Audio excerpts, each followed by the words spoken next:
assim, quer falar comigo? Pode falar. E ele pega, verbaliza, o máximo que conseguimos lá foi essa documentação que a deputada assinou. Tivemos a intervenção do Moisés Diniz no âmbito estadual, é bem verdade. A empresa se fez presente através do deputado, do advogado, que eu acredito piamente ser um amigo defendendo o outro. Só que, no entanto, ficamos 42 horas condicionados a esta realidade e saímos de lá com a convicção de uma promotoria que dizia o seguinte: isso não vai adiantar nada. E eu não pretendo cometer esse erro de novo, entende? Então, assim, hoje a gente veio para Brasília, estamos aqui conversando com o senhor, eu volto para a Praça dos Três Poderes, continuo lá.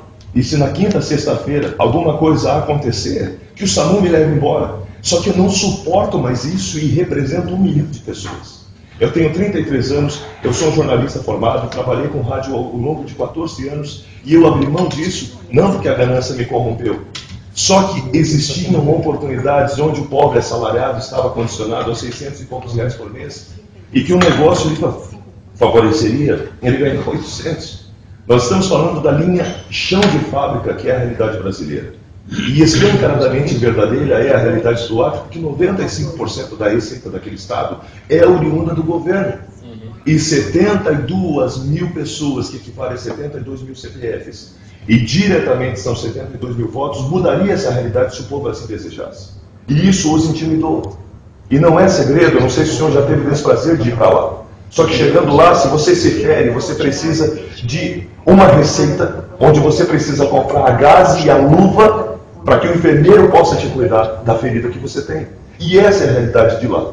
Só que nós fomos lá para não desrespeitar a hierarquia constitucional instituída em nosso país. Só que não adiantou. Então a gente vem para cá numa atitude desesperada. Nós começamos às 8 da manhã de ontem. Agora eu nem sei mensurar quanto tempo já está. Chegou o pessoal do Corpo de Bombeiros e disse: a tua glicose está em dia. E isso ainda conseguiu me animar, porque lá quase tivemos um choque anafilático. Entende? Então essa é a realidade. Vocês têm um poder que foge do nosso conhecimento, foge da nossa compreensão. Só que o que a gente não quer acelerar o processo, a gente não quer dizer que a justiça está aquém disso, ou a empresa está aquém daquilo, mas se sinalizaram só devolver o dinheiro para o povo, deixa devolver o dinheiro para o povo. Que o processo continue, que o artigo de lei se torne legal. E eu sou um tolo, eu sou um total desconhecedor de tantas coisas, mas no Brasil sempre se partiu do princípio que não tem algo dizendo que é errado, então partia-se da ética que era certo. E mesmo não tendo algo que legalize o marketing multinível, mesmo não tendo nada que diga essa metodologia de trabalho está equivocada, ainda assim somos abruptamente impedidos. Não houve uma sinalização. Olha, pessoal, se organizem que daqui a 3 meses nós vamos criar uma ligação que vai fechar, você já pode se organizar, a empresa está sendo investigada, vai fechar, então se organizem. Só que, no entanto, as pessoas depositaram sua confiança e quem pode culpá-los? Levando em consideração que nós vivemos, com o perdão do excesso de franqueza, em um país que não cria tantas oportunidades assim. Então você, condicionado a ganhar R$ 1.200 por mês sendo um jornalista formado, vendo uma oportunidade de apresentar linhas de negócio que outras pessoas se beneficiarão, e finalmente você se vê ganhando R$ 2.000, R$ 3.000 ao longo do mês, fruto do teu trabalho e da dignidade que você tem. Todo mundo faz, entende? Então, eu sei que vocês são libados demais e vocês não estão nessa posição por se deixarem levar pelo caráter da emoção. Mas nós não temos mais o que fazer. A gente viajou de Santa Catarina aqui num carro 1000, em 3 pessoas que se revezavam no volante. A gente não tem mais o que fazer. Deixa eu te perguntar uma coisa, desculpa interromper, seu nome, deixa eu perdão, meu nome é Aércio. Aércio. Aércio? Isso. Senhor Aércio,